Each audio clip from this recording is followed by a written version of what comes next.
Kalau pakai SL7 bagasinya itu aman banget. Misalnya lagi repot bawa tas kayak gini, buka bagasi belakang, nah, tinggal buka gini aja. Nah, wah, siapa tuh? Kucing. Nah, kalau ada kucing atau orang yang mencoba mau maling kayak gitu aman, karena keempat pintu lainnya masih terkunci gitu loh. Mobil kalian bisa nggak?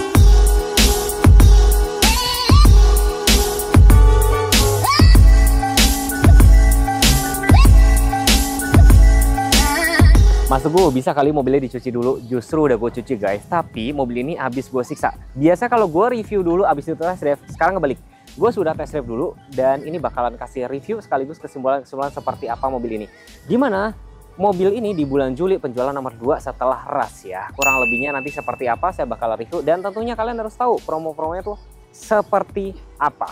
Oke Bapak Ibu Suzuki Lovers, kembali lagi dengan saya Edwin Setiawan di Suzuki Pusat Pulau Gadung yang beralamat di Jalan Raya Bekasi kilometer 19, patokannya itu di Terminal Pulau Gadung. Selain showroom, kita juga di sini menyediakan layanan servis, spare part, hingga body repair. Nah, untuk Bapak Ibu yang mempunyai kendaraan Suzuki bisa save nomor saya, nanti saya bantu untuk booking di sini. Oke, untuk Bapak Ibu yang sedang mencari kendaraan baru dari Suzuki, bulan ini bulan yang tepat untuk Bapak Ibu milikin. Karena apa? Karena di bulan ini Bapak Ibu bisa dapatin promo-promo menarik. Dan di khusus di bulan September ini Bapak Ibu bisa dapatkan promo September ceria. Seperti apa promonya? Bisa hubungin saya. Untuk Bapak Ibu yang sedang mencari mobil keluarga, di sini ada mobil R3 yang ramah tentunya di kantong. Nah, untuk Bapak Ibu yang ingin milikin ini, Bapak Ibu bisa DP 10 juta atau angsuran 5 jutaan. Oke, untuk Bapak Ibu yang sedang mencari compact SUV-nya dari Suzuki, kita ada di Grand Vitara. Bapak Ibu bisa milikin ini dengan DP 20 juta atau angsuran 6 jutaan. Oke, untuk Bapak Ibu yang lagi cari mobil untuk disiksa, ini kita ada SUV-nya dari Suzuki, yaitu Suzuki XL7. Nah, Bapak Ibu bisa dapatkan Suzuki XL7 ini dengan DP 10 juta atau angsuran 5 juta. Ya, untuk Bapak Ibu yang mungkin memikir XL7 itu kegedean, di sini kita ada Suzuki Baleno yang dimana ini ada S-Back-nya dari Suzuki. Bapak Ibu bisa milikin ini dengan DP 15 juta atau angsuran 5 jutaan. Nah, untuk promo di Suzuki Pusat Pulau Gadung, Bapak Ibu bisa dapatkan bunga 0% atau tenor hingga 8 tahun. Nah, untuk Bapak Ibu yang ingin menggunakan bank syariah, kami layani, dan khusus bagi Bapak Ibu yang ingin membeli cash, kita terima. Di sini kita juga menyediakan layanan auto value, di mana Bapak Ibu bisa dapatkan harga tertinggi untuk mobil lama Bapak Ibu, dan plusnya Bapak Ibu masih bisa pakai mobil lama Bapak Ibu sampai nanti mobil barunya itu turun di rumah. Di Suzuki Pusat Pulau Gadung juga kita menyediakan test drive dari XL7, R3, Espresso, Vitara, hingga Jimny. Nah, untuk Bapak Ibu yang ingin dibawakan test drive ke rumah bisa hubungin saya atau janjian di Suzuki Pusat Pulau Gadung. Ya, untuk info lebih lanjut Bapak Ibu bisa hubungin saya di 0858 9246 0761 atau Bapak Ibu janjian di kantor saya di Suzuki Pusat Pulau Gadung. Terima kasih.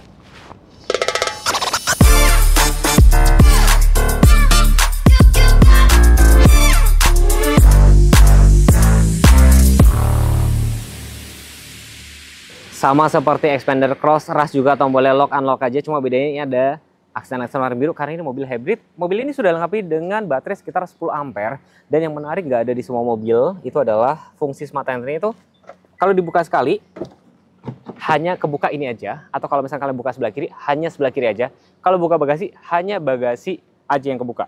Dan mesin yang dipakai itu sama dengan yang dipakai R3, dipakai Baleno dengan kodenya K15B. Tenaganya sekitar 104,7, torsinya sekitar 138 Nm. Dan bagi kalian yang tidak mau mobil Matic CVT, bisa banget pilih mobil ini. Jadi kalau kayak BRV, terus Xpander itu kan sudah CVT ya. Kalau kalian misalkan cari mobil yang konvensional, bisa cari si XL7 atau R3. Kalau ini mungkin terlalu maco, kalian bisa pilih R3 sih. Ini warnanya beda ya, berarti belum dicat, sudah dapat peredam mesin. Air intake cukup tinggi. Nah, setinggi ini ya. Tinggi harapan orang tua, cukup tinggi ya kan. Looks dari mesinnya seperti ini, remnya sudah ABS, EBD. Tadi saya sudah tes segala macam, itu cukup stabil, cukup responsif, dan dengan motor listrik itu cukup membantu pada saat berakselerasi sih, seperti itu. Dan kalau kita ngomongin dari tampak depan kayak gini, balik lagi terus memang soal selera ya. Memang mobil ini minim sama fitur ADAS, tapi fitur esensial sudah ada di sini. Lampunya sudah otomatis, multi reflector LED. Fog lampnya sudah ada, tapi masih halogen biasa. Tapi justru ini bisa menembus hujan. Dan ini housing ini warna dop, sekaligus nyambung ke sebelah sini nih teman-teman. Ya, seleknya ini dia tebal banget. Nah, profil ban ini pakai itu 195, 60, ringnya 16. Lihat kan, penuh dengan salju karena kita tadi habis ajar habis-habisan ya. Dan remnya depannya cakram, belakang masih tromol biasa. Di sini ada emblem VVT. Nah, untuk ini warna ivory, ini di sini tuh dibikin two tone, dan yang jadi ciri khas Suzuki di sini tuh kayak ada ini aksen-aksen warna hitam menambah kesan cakep. Di bawah ada side skirt, ada perpaduan warna hitam sama warna silver, dan ini ada roof rail, talang air dikasih. Tapi justru sebenarnya talang air itu kayak malah menambah blind spot sih saya bilang. Tapi balik lagi sesuai kebutuhan teman-teman. Dan yang bikin tambah cantik adalah di sini kacanya tuh sampai belakang sini. Dan tentunya bagi Bapak Ibu yang lagi mau ngukur garasi, panjangnya sekitar 4450, wheelbase-nya 2740, cukup nyaman lah ya. Buat gambaran aja, kalau rasku tuh sekitar 2,6, jadi ini lebih panjang. Dan kalau kita ngomongin dari tampak belakang sini, makin kelihatan sporty. Mungkin kalau dari belakang mirip banget sama R3 ya, kalau dari depan kan beda banget ya. Spoiler, ada Heckman lamp, defogger, di sini ada aksen chrome ya. Terus di sini ada emblem SL7 Alpha Hybrid. Kameranya dapat 2, di sini kamera mundur sama ini yang dashcam atau biasa nyebutnya adalah smart e-mirror. Dan kalau kita ngomongin dimensi, lebarnya sekitar 1775, tingginya sekitar 1710 ya. Dan ground clearance sekitar 200 mm. Di sini sudah ada parking sensor, di sini underguide itu perpaduan. Ini warna ivory, warna hitam dop, sama ini warna silver. Dan kalau kita ngomongin bagasi, nah tadi saya sudah tayangin di awal. Jadi fungsi bagasinya tuh bisa dilipat rata kayak gini teman-teman ya. Bisa dilipat rata kayak gini. Terus di sini ada tempat penyimpanan, atau buat Bapak Ibu yang lagi mau belanja ke pasar ikan gitu misalkan ya, ini tuh bisa dilipat kayak gini tuh. Ya kan? Jadi nggak basah. Ternyata aku belajar banyak banget dari teman-teman yang komen yang sudah pakai XL7 tuh kayak gimana. Segala sesuatu tuh diciptain tuh kayak ada fungsinya gitu loh. Dan baik R3 tuh kan memang jadi platformnya ini kan, sharing platformnya. Dia salah satu yang pencetus inovasi pertama bikin baris ketiga rata dan ada tempat penyimpanan tertutup. Ditiru sama Xpander, Stargazer, bahkan sekarang Avanza dan Veloz. Bukan iklan, bukan. Saya mau kasih lihat, ada tempat cup holder di sini. 2 kena blower AC, jadi ngejaga minuman tetap dingin. Nggak ada di semua mobil. Palingan ada di saingannya adalah Avanza gitu loh. Tapi kalau sama Avanza, gue jelas lebih milih ini karena ini bukan saingan Avanza. Ini tuh saingannya sama Xpander Cross sama Rush, Stargazer X gitu loh, beda. Terus yang saya suka adalah sudah ada dashcam, di mana ini penting banget. Kita namanya di jalan tuh kalau nggak kita yang nabrak, kita ditabrak. Tapi akan repot banget kalau kita nggak punya bukti otentik. Gue kemarin hampir nabrak bocil, ya kan? Gue posisi nyetir bener guys. Bocil main motong gitu aja. Coba kalau gue nggak punya bukti kayak gini, ya kan? Tapi gue harus beli sendiri, itu sekitar 3 jutaan. Tapi kalau kalian beli XL7, ini sudah dikasih ini. Cuma memang sayangnya belum ada aplikasinya ini. Atau mungkin kalian sudah ada yang tahu cara mindahin selain ngambil dari microSD. Setahu gue belum ada sih. Head unitnya udah bisa Carbit Link atau mirroring. Cuma bedanya adalah ini belum Android Auto, Apple CarPlay, tapi cukup mudah. Terus udah dilengkapi dengan cruise control, cuma memang sayangnya dia setirnya belum teleskopik, tapi sudah tilt, lampunya juga otomatis, dan ini sudah joknya ini kulit. Joknya belum kulit sih. Tapi kalau kalian beli, nanti saran saya sih, menurut saya, yaitu selera ya, nggak usah dikasih bungkus jok kayak gini karena jujur memang bersih, tapi jadi kayak kurang oke dan suka bikin gerah sih. Terus di sini maticnya PRN D2L dan ada overdrive. Terus AC-nya semburannya cukup lengkap. Buat gambaran aja, rasku aja dia nggak ada semburan bawah, dan rasku juga nggak ada front defogger. Ini sudah ada. Xpander itu juga kayaknya tuh nggak ada front defogger sih, tapi ini udah ada. Bahkan BRV dia tidak ada semburan itu loh, sirkulasi udara dalam tuh nggak ada. Kalau ini kalian bisa atur, mau semburan dari luar masuk, bukan semburan luar ya, udara luar masuk kayak gitu loh. Dan di sini meter kasarnya memang tidak secanggih kayak Xpander Cross, tidak secanggih sama Stargazer X dan segala macam, tapi udah cukup lah ya. Bener-bener fitur yang ada di sini tuh fitur esensial. Dan kayak hal-hal kecil ya, kayak misalkan ini bisa di sliding ya untuk konsolnya. Dan ada yang nggak terima ketika saya bilang, Mas, rem tangan manual tuh bukan kelemahan. Betul sih. Jadi kalau rem tangan kayak gini kan kalian bisa atur. Tuh, mau setinggi apa, mau serendah apa dan segala macam. Kalau elektrik pakai hybrid kan nggak bisa. Jadi sebenarnya ini enggak kelemahan tapi preferensi masing-masing sih. Kalian yang sudah pakai XL7 boleh dong sharing-sharing di kolom komentar pemakaiannya tuh seperti apa. Dengan wheelbase 2740 ya buat duduk cukup nyaman, ada blower AC juga, ada nih armrest. Cuma memang headrestnya cuma 2 doang, tapi sudah ada ISOFIX. Dan kalau misalkan kalian bisa lihat sendiri lah ya, baris kedua maupun ketiga kira-kira tuh cukup nyaman apa enggak biar ada gambarannya. Oh, barangkali belum tahu, tinggi saya 163. Nggak perlu nanya berat badan saya lagi ya. Dan di sini ada power outlet ya. Dan PR-nya lagi mungkin kalau kalian beli XL7 ya kalian kalau misalkan mau upgrade ya palingan joknya doang sih. Tapi balik lagi ternyata bikin jok kulit itu suka kayak bikin gerah aja sih.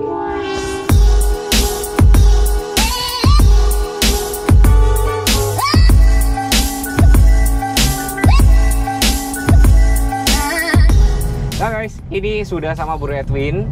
Sebenarnya udah beberapa kali bikin video kita. Banyak 4. Ya? Ada 4 tuh. XL7 waktu itu yang putih. Ramai juga ya. R3 Cruise yang pecah. Ramai banget. Yang Grand Vitara. Kalau belum nonton, linknya saya taruh atas. Kita kali ini bakal nyobain XL7 test drive. Kita coba cari jalan-jalan rusak. Kita coba ini ya kan. Outdoor lah. Outdoor ya, biar nggak selalu di kantor. Nah, ini gue udah sambungin card Beatlink, jadi lagi lihat maps, cukup taruh sini aja, jadi kalian ngelihatnya nggak usah ke handphone lagi, nggak usah pakai apa ya, card holder, cukup lihat di head unit sini. Jadi dia akan memunculkan yang tampil di handphone kalian, jadi kalian bisa nyetir dengan aman dan nyaman. Ke depan kabin kita buka sebentar ya. Boleh. Bisingnya Jakarta ya. Bising banget kan? Tutup. Tuh. Ini kan mobil hybrid kan, betul. Jadi itu sebenarnya gunanya buat apa nih Mas? Boleh dijelasin nih gitu loh.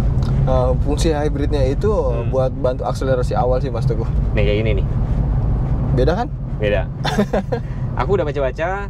Ini itu mengalahkan Expander. Kalau dari akselerasi 0 sampai 100-nya tuh dia sekitar 12 detik. Kalau Expander tuh sekitar 13 detik. Ini cuman kalah sama BRV, di mana itu wajar banget. BRV tahu nggak tenaganya berapa? Tenaganya memang 121. Tapi banyak banget yang bilang meskipun BRV itu dia Matic CVT, tapi ternyata ini lebih irit. Jadi gitu loh. Mungkin karena ada si hybridnya ini gitu loh. Betul. Makanya gak heran di bulan Juli penjualan nomor 2. Oke, terus kayak misalnya coba ngerem ya, ngeremnya agak mendadak. Lampu merah ini ngerem mendadak. Masih aman? Cukup smooth sih. Dan kalau kondisi ini kayak gini, kan injek ya. Gue injek rem itu identity stopnya kan nyala hijau. Ini head unit AC tetap nyala dan begitu remnya saya lepas, baru dinyala. Begitu. Jadi gunanya apa? Buat ngirit BBM, karena kondisi lampu merah katakanlah lampu merah 5 menit gitu ya. Lumayan kan guys, lumayan buat ngirit. Betul. Kita ketemu lagi nih Mas. Jalan rusak, bukan kita hindarin, kita cari nih guys. Ini ya. Kita ketemu lagi. Nih kita cari bagian rusaknya nih tuh.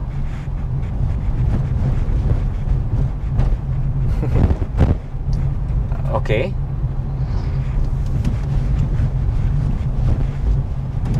Hampir mirip-mirip sama Grand Vitara ya. Mirip-mirip guys. Nggak terlalu jauh ya. Cuman emang lebih smooth Grand Vitara sih. Ras gua kan di belakang ya guys. Itu masih ketinggalan tuh pasti. Minggir tuh, Mas Radit. Tuh. Kita sengaja cari. Nggak takut mentok.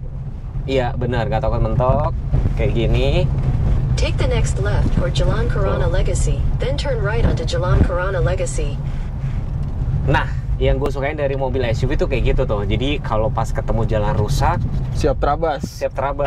Bukan, tapi nggak boleh, maksudnya nggak boleh kencang-kencang juga. Lama-lama juga rusak. Tapi kayak gini kan tadi bukan kita hajar ya, tapi memang kita pakai secara normal. Kayak gini loh tuh. Jalan kerikil nih Mas. Jalan-jalan kerikil nih. Tuh. In 600 meters. Cukup oke sih. Itu sudah cukup gambarin mobil ini tuh apa namanya, bisa dipakai segala medan apa enggak kayak gitu. Siap terabas. Yang gue penasaran, pengen suatu saat ya bahwa mobil ini pengen lewatin tanjakan Kerakalan ke arah Dieng. Boleh. Gitu ya. Ayo kita ke Dieng. Boleh lagi. Kita ke Dieng. Oke Mas, kita lewatin nih jalur yang benar-benar hancur nih Mas. Sembari kita dengerin musik kali enak ya? Oh boleh.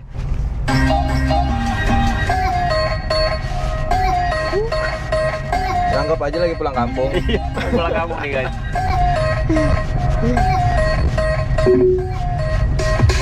In 200 meters, sharp left.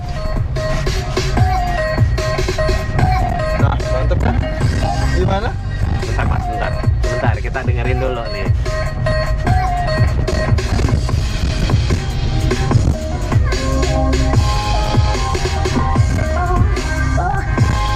Nih, gue mute ya. Seberisik apa ya? jalanan luar. Nah, suara angin segala macam. Ini jalannya tuh rusak gitu guys. Dia enaknya tuh di sini ada fitur mute. Jadi kalau misalkan udah cukup gitu ya, tinggal mute langsung atau pencet. ada kita mau ngobrol sebentar, Betul. pencet mute, pencet lagi dia akan nyala. Tuh. Gitu.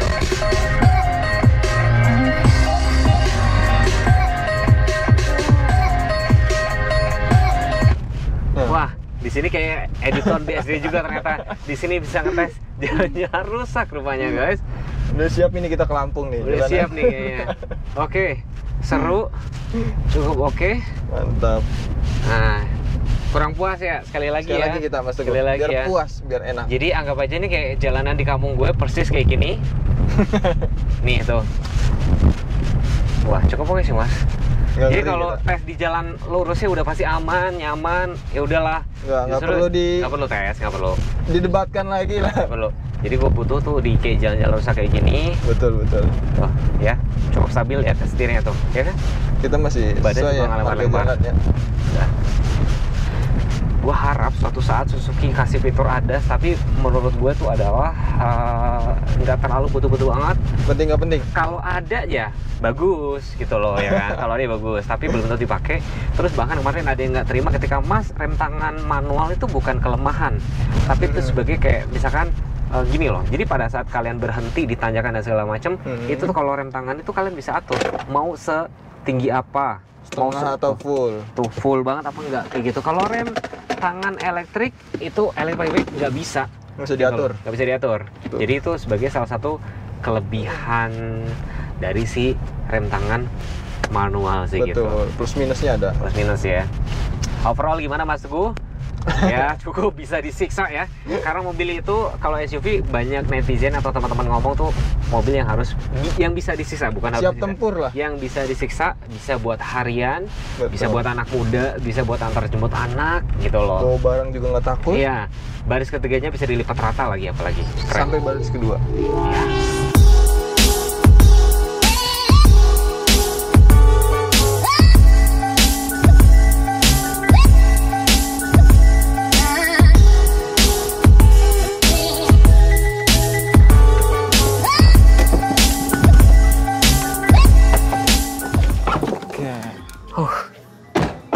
Nah, gimana Mas Teguh untuk segmen siksa-siksa hari ini? Jadi gitu guys, biasanya kalau kita review kan biasanya cuman yang baik-baik aja di Betul. tempat yang jalanan enak segala macam. Tadi kita sudah siksa mobil ini di jalan penuh salju ya mas ya. Salju Tuh, banget. sampai debunya saya makan debu semuanya nih. Mas. Jadi kesimpulannya mobil ini tadi memang beda ya. Beda. Memang nggak ini sama Grand Vitara. Vitara, Jadi kemarin betul. saya sudah sempat bikin test drive yang Grand Vitara. Betul. Kalian kalau belum nonton linknya di sini, itu lebih stabil banget. Nah Lebih soft. ini tetap stabil juga sih gitu loh. Bahkan tadi compare sama aku kan gantian ya naik ras sama ini ya. Kalau ras tuh gini-gini, rasanya Goyang-goyang. ketinggalan. Ini lebih stabil. Jadi kalau misalkan banyak banget yang bilang, waduh itu kan apa namanya duplikasi atau ibaratnya versi SUV dari R3, Betul. nggak apa-apa. Jadi sampai ada yang bilang R3 itu adalah produk decoy, jadi versi murahnya. Ini versi mahalnya, fiturnya lebih lengkap. Suspensi cukup nyaman, kekedapan kabin oke, ada apa namanya itu Smart Carbide Link ya? Carbide Link. Carbide Link, ada Betul. smart mirror, itu penting banget. Itu penting Yang banget saya sih. baru kejadian kemarin hampir nabrak bocil mas. Betul. Coba kalau Saya kejadian lihat mas, sih kontennya itu. coba kalau kejadian. Ngeri kan? Mungkin ada mas mau tambahin silakan mas. Ya, terima kasih yang bapak ibu-ibu yang sudah SPK dengan saya, yang percaya dengan saya, nonton channelnya Mas Teguh. Iya. Nah, kemarin alhamdulillah dapat dari Depok Mas, Ciputat, Bekasi Tambun sana, sampai Oke. Bogor. Jadi Bapak Ibu pokoknya kalau misalnya pengen dibuatin konten apa, sebisa mungkin saya buatin yang memang kira-kira dibutuhkan ya. Dibutuhkan Jadi pesan saya cuma satu, kalau mau cari mobil harus apa mas? test drive tentunya. Ya. Jadi kalau misalnya nggak sempat datang, nanti bisa hubungi Mas Edwin aja, bisa datang Betul. ke kantor atau langsung datang kemana mas? Suzuki Pusat Pulau Gadung. Ya. Jangan lupa subscribe, jangan lupa follow Instagram saya. Terima kasih. Wassalamualaikum warahmatullahi wabarakatuh. Waalaikumsalam warahmatullahi Jadi kita siksa mobil apa lagi mas? Apa nih? Apa kita siksa lagi nanti?